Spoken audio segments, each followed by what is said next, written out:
পাখির জগতে peregrine Falcon এক এবং অনন্য। আবার পৃথিবীর দ্রুততম প্রাণী হিসেবে এই পাখির স্বীকৃতি সর্বজনবিদিত। দ্রুততম স্থলপ্রাণী হিসাবে চিতা যেখানে প্রতি ঘন্টায় 120 কিলোমিটার বেগে ছুটতে পারে, সেখানে শিকার ধরার সময় পেরেগ্রিন ফ্যালকনের সর্বোচ্চ গতি ঘন্টায় 300 কিলোমিটারেরও বেশি।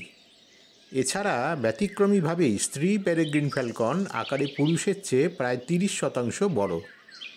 এই পাখির শরীরের দৈর্ঘ্য 13 থেকে 23 ইঞ্চি এবং ডানার বিস্তার 30 থেকে 47 ইঞ্চি।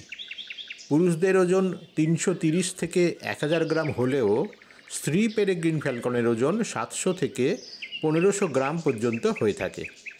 ভারতের বিভিন্ন জায়গায় পেরেগ্রিন ফ্যালকনের দেখা মিললেও 2024 জুন মাসে মধ্যপ্রদেশের বান্ধবগড় ন্যাশনাল পার্কে এই ভিডিও তোলা।